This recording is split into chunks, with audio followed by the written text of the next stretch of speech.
Un homme ne commet une faute que si un vent de folie est entré en lui. Voilà une phrase que l'on trouve dans le Talmud, dans le traité Sota, et qui nous interpelle, alors que la Cour de cassation a décidé de ne pas juger l'assassin de Sarah Halimi, considéré comme fou au moment des faits. Une décision qui a abasourdi une grande partie de l'opinion et donné lieu à un dialogue de sourds entre ceux qui se réfugient derrière une application froide sur le fil du rasoir d'un droit réduit à sa dimension la plus technique, et ceux dont la colère légitime entrave parfois la réflexion. Alors à Academ, nous vous proposons d'effectuer un pas de côté, en réfléchissant avec Gérard Zizek à la façon dont les maîtres du Talmud envisagent l'étendue de notre responsabilité et la part de folie qui habite chacun d'entre nous. Bonjour Gérard Zizek. Bonjour. Alors on sait qu'en droit hébraïque, le fou, qu'on appelle le choté, est aussi jugé comme irresponsable. Mais à quoi est-ce qu'on reconnaît un fou? Quels sont les signes distinctifs de la folie? Oui. Alors, en termes talmudiques, Maïmonide synthétise les choses de la manière suivante. Quelqu'un qui a un comportement inhabituel, c'est-à-dire irrationnel.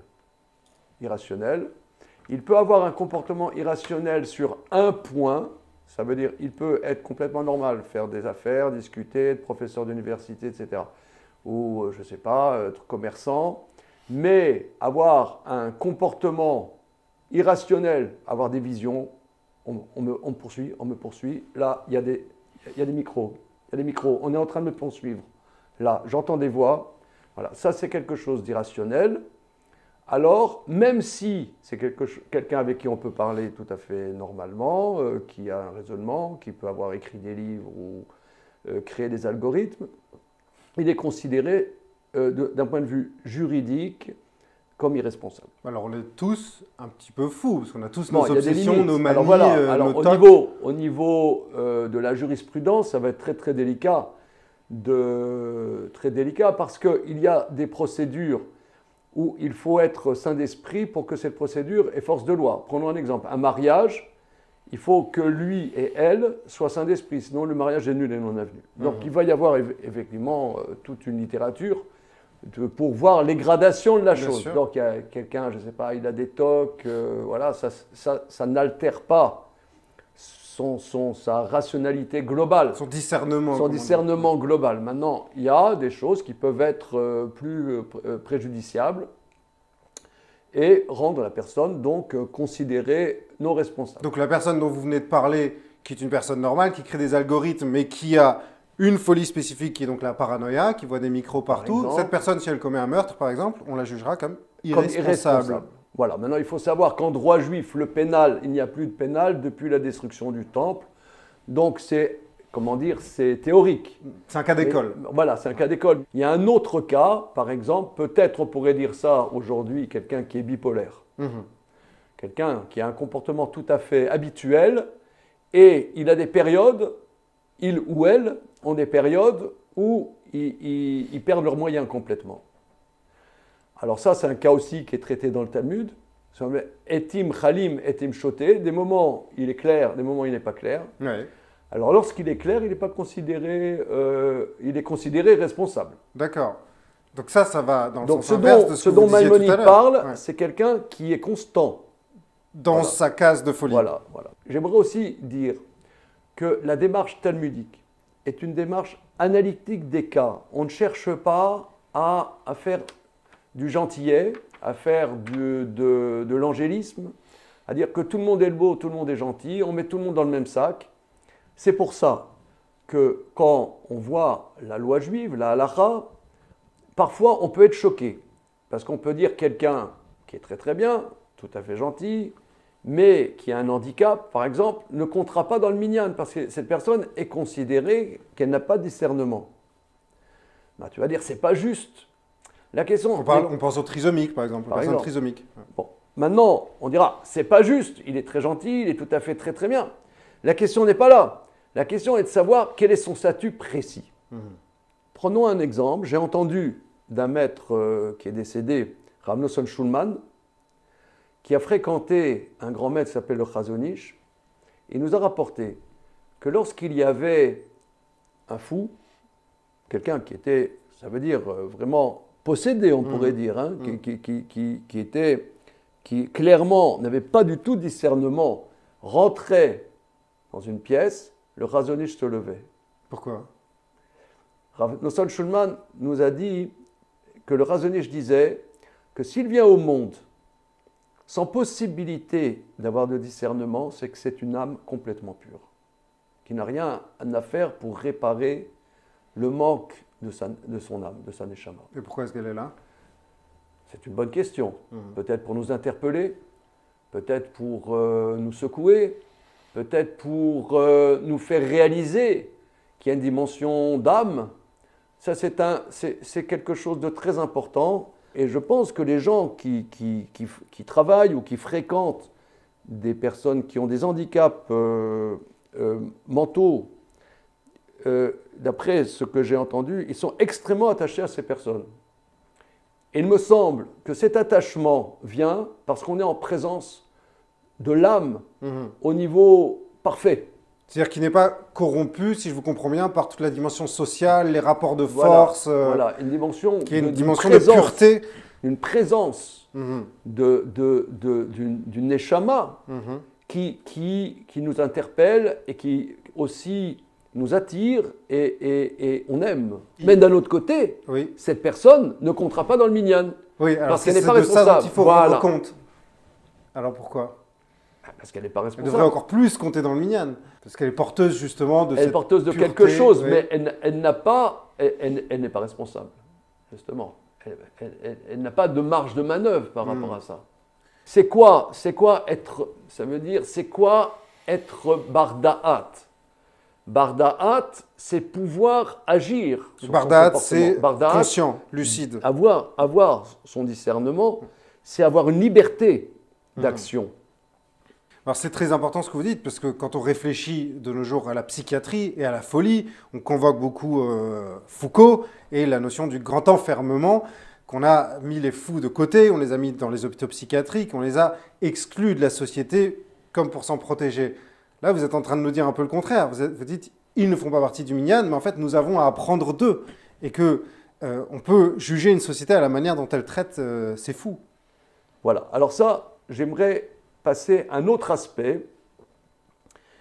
Un autre aspect, c'est la folie et l'aliénation.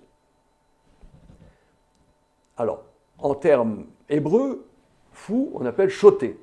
Le mot shoté, c'est le même mot que shita, qui veut dire une règle. Ça veut dire, il est comment dire, il n'a pas de marge de manœuvre. Il est dans son truc. Dans son délire, on dirait. Il est dans son... S'il est sous l'emprise de son délire. Dans son rail. Il est dans son rail, il n'a pas de marge de manœuvre. Maïmonide dit, à la fin des lois relatives à l'oulav, qu'il y a dans la Torah la dimension de simcha shel mitzvah, de joie de mitzvah. Il y a des moments où il y a des mitzvot, des commandements de la Torah, d'être joyeux. Voilà. Simcha shel mitzvah. Par exemple, réjouir les mariés, ou bien c'est Simchat Torah, on doit danser, c'est une mitzvah de danser, de donner de la joie, d'exprimer de la joie, de réjouir, etc. Donc à Purim, il y a des mitzvot d'exprimer de la joie. En particulier, donc, réjouir par exemple les mariés. Alors Maïmonide dit que toute personne qui s'empêche d'exprimer cette joie, elle est choté véchoté. Cette personne faute, elle est folle. Alors pourquoi elle faute? Parce que c'est écrit dans la parasha de Kitavo que les malédictions viendront parce que nous n'avons pas servi Dieu, besimcha betuv levav. On n'a pas servi Dieu avec joie et bon cœur. Donc, servir Dieu dans la joie, c'est la base de la Torah. C'est la base de la Torah. La joie, c'est la réceptivité, on pourrait dire, c'est le fait d'être dans ce qu'on fait. C'est la simcha. Maïmonide dit, celui qui s'empêche d'être dans cette joie, il est fauteur. Oui, on comprend, parce qu'il est fauteur, il ne fait pas ce que la Torah lui demande. Et Maïmonide rajoute, il est fou. Qu'est-ce que ça a à voir, Maïmonide? Chacun sait que Maïmonide était un grand médecin. En tant que médecin, qu'est-ce qu'il dit? Que cette personne est folle. Qu'est-ce qu'il y a avec la folie? Donc il y a deux niveaux de folie là. Or, le terme choté, le même Maïmonide dit dans le même livre, il dit qu'un fou, par exemple, ne compte pas dans le minyan. Un fou, son acte juridique est nul et non avenu. Alors là, il y a des gens, par exemple, les gens ils disent, regardez, à mon âge, bon, les jeunes, on comprend qu'ils dansent, mais à mon âge canonique, avec ma barbe blanche. Et puis en plus de ça, je suis grand rabbin, c'est en yiddish, on dit repasni, ça se fait pas, c'est ce que je vais faire des galipettes à mon âge. C'est indigne. C'est pas. Maintenant, je m'appelle Rav Zizek, non, non, c'est pas de mon rang. Mmh. Ça, c'est un fou. Ça, c'est un fou. C'est un fou, c'est-à-dire que quelqu'un qui est coincé, qui n'a pas de marge de manœuvre, d'exprimer son être, c'est un fou. Et ça, me semble-t-il, qu'il y a quelque chose à réfléchir, parce que, reprenons, vous m'avez introduit avec le sujet du meurtre de notre chère Madame Halimi, où cette personne est considérée irresponsable. Je ne rentre pas dans les détails de la loi, ça, c'est aux juristes et aux députés de voir quoi faire avec ça. Bien. Mais cette dimension d'être considéré irresponsable me fait entendre, est-ce que finalement on est libre? Est-ce que le concept de liberté, qu'on est des êtres libres, est-ce que c'est possible? Et un grand maître de notre génération, Rav Shlomo Wolbe, disait qu'un problème central de notre génération, qui échappe même au monde de la Torah, c'est qu'on est libre. Est-ce qu'on est libre? Et ça, c'est en vérité, c'est la confrontation globale, je dirais, entre Israël et les nations idolâtres et l'idolâtrie. Quand on parle dans le judaïsme de l'idolâtrie, c'est très grave, on ne sait même pas qu'est-ce que c'est. Quel est le problème de l'idolâtrie? L'idolâtrie, c'est servir des forces implacables. Il y a une force implacable. Il y a une force, je ne sais pas moi, l'amour. L'amour. Le dieu de l'amour, Aphrodite, Vénus, voilà. Le dieu, voilà. Irrésistible. Donc. Irrésistible. Voilà. C'est irrésistible. L'amour, c'est irrésistible. Pourquoi? Parce que on est pris par des forces. Dans l'amour, on est pris par des forces qui nous dominent. Et ça, on est pris par un absolu. Quelqu'un qui ressent un amour, il sent qu'il est pris dans une force qui le prend. Et ça, il y a quelque chose d'irresponsabilisation. En vérité, l'énergie antisémite, dans son fond, est une énergie à refuser que l'homme soit libre. Lorsque Eichmann disait au procès de Jérusalem, « Je n'ai fait qu'appliquer les ordres », il faut entendre ce qu'il dit. Je n'ai fait qu'appliquer les ordres, je suis un soldat. Peut-être, il a dit ça de manière sincère, je n'avais pas de libre arbitre. Et peut-être que l'énergie à s'attaquer au peuple juif. Et c'est pour ça que dans l'imaginaire, le procès de l'assassin de Madame Halimi nous interpelle, parce que dire qu'il n'est pas responsable, c'est s'attaquer quelque part au judaïsme qui nous dit « Sache mon coco, tu es libre. Sache, tu es responsable. » Il y a quelque chose que j'ai du mal à comprendre là. Parce que vous dites, la Torah, cette loi, est la liberté. Elle est la liberté. Mais elle nous donne l'idée. Quand on voit la vie religieuse de l'extérieur, on voit un arsenal de lois, de règles qui vont de la façon qu'il faut se couper les ongles du matin jusqu'au soir, des règles partout, un rail comme vous dites. Un rail. C'est ça la liberté. On a l'impression de voir des gens complètement aliénés. Il faut être fou justement pour attendre 2 heures devant chez soi dans le froid pour pas faire le code à Shabbat. C'est ça être libre. Bien. Alors, 2 points. je vais essayer de répondre en 2 points. Premier point. Il ne faut jamais voir les choses de l'extérieur. N'importe qui. Tu vois des Indiens Iroquois de l'extérieur, tu ne peux pas comprendre. Que ça soit, tu vois des traders, de l'extérieur, tu ne peux pas avoir une idée de qu'est-ce qu'ils vivent. Donc, premièrement, il faut voir les choses de l'intérieur. Mais, Maïmonide dit la chose suivante. À la fin du traité, non pas à la fin, dans le 5e chapitre du traité des 8 chapitres, Maïmonide dit la chose suivante. Le verset dit « Bechol derachera daeu » dans tous tes chemins, tu dois connaître Dieu. Et l'enseignement nous dit « Afilou ledvar avera » même par des fautes. Dans tous tes chemins, tu dois connaître Dieu, même par une faute. Maïmonide explique. Ça ne veut pas dire qu'il faut fauter, mais tu ne peux pas connaître Dieu si tu fais toujours ce que la société attend de toi. Il faut que tu sois capable, pour connaître Dieu, de faire des choses que la société ne supportera pas que tu fasses. Si tu n'es pas prêt à supporter que les gens considèrent que toi tu fais des choses bizarres, ça veut dire que tu ne connais pas Dieu. Si tu n'assumes pas, quelque part, d'être zinzin, tu ne peux pas connaître Dieu. Ça ne veut pas dire que tu vas être zinzin, mais ça veut dire qu'il faut, quelque part, avoir la force d'exister indépendamment du carcan social pour pouvoir connaître Dieu.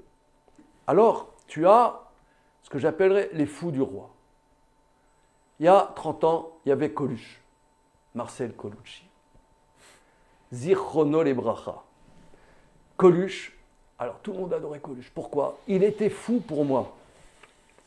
Alors, lui, il était complètement dingue, mais à la place que moi je le sois.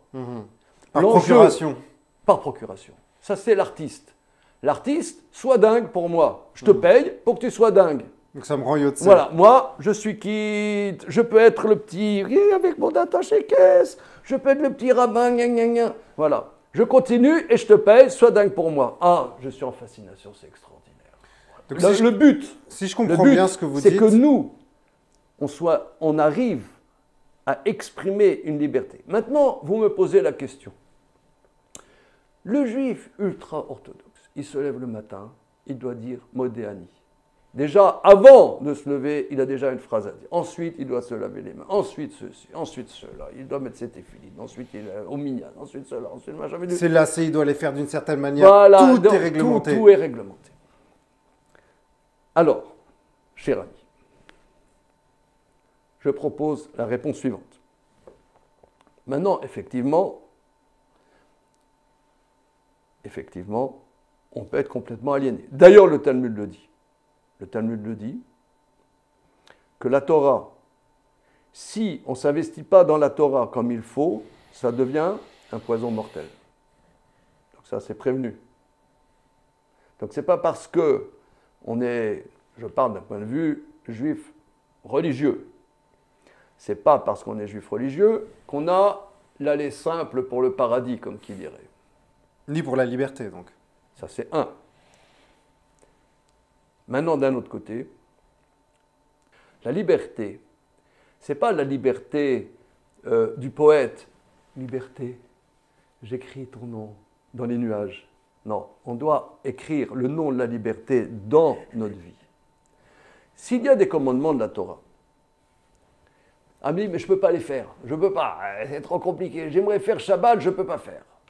Non, la liberté, c'est que si j'ai quelque chose à faire, je peux le faire dans la réalité. Ça, c'est une liberté. La liberté, c'est que je peux réaliser dans ma vie ce que j'ai à faire. Ça, c'est un aspect de la liberté. Ce n'est pas tous les aspects de la liberté. Ce n'est pas tous les aspects de la liberté, mais c'est un aspect de la liberté. Charut, balouchot, c'est-à-dire les louchot, c'était un bloc de pierre. Et dans ce bloc de pierre étaient inscrits dedans les lettres de Dieu. C'est ce que nous avons à faire dans notre vie. Notre vie, on pourrait dire, c'est un bloc de pierre. On a à faire des choses, on a une famille, il faut de l'argent, il faut tenir cette famille, il faut avoir des relations avec nos parents, avec notre famille, avec nos collègues. On est dans un bloc de pierre. Mais est-ce que dans ce bloc de pierre, j'arrive à graver dans la réalité des choses? Ce n'est pas la liberté abstraite. Et puis la clé, c'est peut-être cet élément que donne Maïmonide, que vous avez cité tout à l'heure, la simcha, en fait, joie. cette joie. C'est Voilà. la marge de manœuvre Voilà. à l'intérieur de ces règles, cette part d'inquantifiable, cette joie qui appartient à chacun selon son dosage et qui, elle, est en fait le marqueur de la liberté. Absolument. Il y a deux termes, vous l'avez rappelé pour parler de la folie, shoté et meshuga. Un mot assez connu, meshogue, il y a même meshogue froum.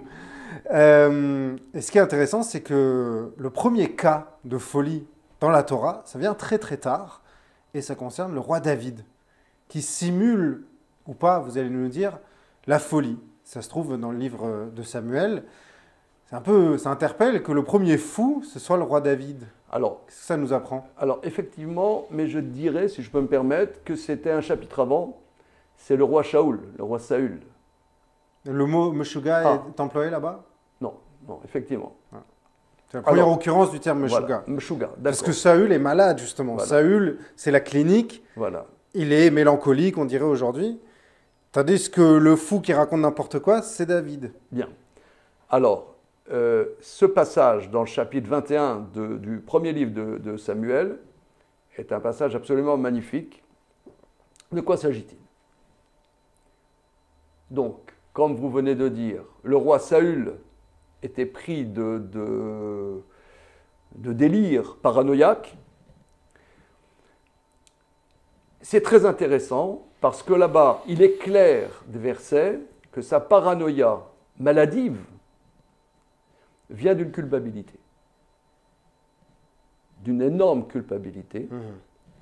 Donc, c'est un point à approfondir. Quelle culpabilité? Comment? Laquelle de culpabilité? Le fait qu'il n'avait pas tué tous les Amalécites selon l'ordre de Dieu et qu'il a été évincé de la royauté par le prophète Samuel. Qu'il a été trop tzaddik. Bon, C'est un autre sujet. peut-être il n'a pas été assez fou. Justement, il n'a pas assumé sa folie et il est devenu fou. Donc là, c'est un cas clinique, effectivement, d'une folie paranoïaque. Donc il poursuit de manière absolument délirante le petit David. Et David, qui avait tué Goliath, comme on sait, n'a pas trouvé d'autre issue que d'aller dans le pays des Philistins pour sauver sa vie. Il arrive là-bas, mais les Philistins disent « Ah, mais c'est lui, mais c'est David, c'est lui qui a tué Goliath. Parce que Goliath vient de ce même pays. » Voilà, qui était un Philistin, mais c'est lui qui a tué Goliath. Donc il l'amène chez le roi des Philistins, Achish. Il l'amène chez le roi des Philistins et il dit à Dieu, puisqu'on sait que c'est lui qui a écrit les psaumes, il dit à Dieu, sauve-moi, sauve-moi, qu'est-ce que je vais faire? Et il a une idée, il fait le dingue, il fait le fou. Et le verset dit, il bave, il se cogne contre les murs, il écrit des graffitis sur les murs, et il se tape la tête sur les murs en bavant. Alors le roi des Philistins dit, est-ce que ça manque pas des meshugaïm chez moi que vous m'amenez celui-là pour faire le fou chez moi? Voilà. Alors deux choses. Ce passage, la tradition dit que ça s'est passé Shabbat. Quand il s'est trouvé chez les Philistins, c'était le jour de Shabbat. Et d'ailleurs, tous les Shabbats, la tradition nous dit de dire le psaume que David a écrit quand il a réussi à sortir de là. Le David, Beshanoto et Ta'amo lifne Avimelech Garsheu Vayelar, chant de David, quand il a changé son attitude devant le roi Avimelech, le roi des Philistins, il l'a renvoyé, il est parti sauver. Pourquoi Shabbat? Alors, me semble-t-il, que c'est la puissance du Shabbat qui a donné la possibilité, on dit ce misbor, ce chant de David, ce psaume de David, on dit le jour du Shabbat, ce chant de David, c'est Shabbat que ça s'est passé. C'est le Shabbat qui lui a donné la possibilité de se désaliéner et d'avoir l'idée folle d'être dingue. C'est la folie qui l'a sauvé. C'est la folie qui l'a sauvé. Le Midrash dit qui se demandait tout le temps, mais Dieu, pourquoi y a-t-il des fous? Pourquoi y a-t-il des fous? Dieu lui a dit, tu vas voir, tu auras besoin de la folie. Et faire Shabbat, c'est quelque part être dingue, être fou. Parce que c'est vrai que quelqu'un qui respecte le Shabbat en vitesse de croisière, bon, ça devient habituel. Mais parfois, on est confronté dans l'existence où des situations où faire Shabbat n'est pas évident. Pas du tout évident. Et assumer d'arrêter ces activités, c'est quelque part se désaliéner et de donner une liberté à notre existence. Donc s'il n'y a pas le Shabbat, on ne se rend pas compte qu'on est aliéné.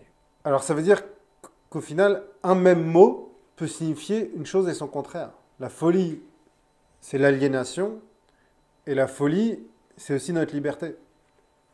C'est ça, absolument. Ce qui a l'air de ressortir, c'est que quelqu'un qui n'assume pas quelque part sa folie, il est fou. Il faut avoir une certaine conscience de la part de folie qui nous habite. Voilà. Et le fait d'être juif, d'assumer le fait d'être juif, il y a quelque chose de dingue, et cette dinguerie nous fait accéder à la liberté. Et ça, c'est pas, je dirais, le fou professionnel, c'est le quotidien. Voilà. C'est pas le spectacle de la liberté. C'est la liberté dans notre quotidien. Vécu. Ouais, vécu. Merci pour ces éclairages, Gérard Zizek, sur la folie et puis sur Shavuot aussi. Sur Shavuot. Qu'est cette Torah que nous avons reçue à Shavuot? Chag Sameach. Merci.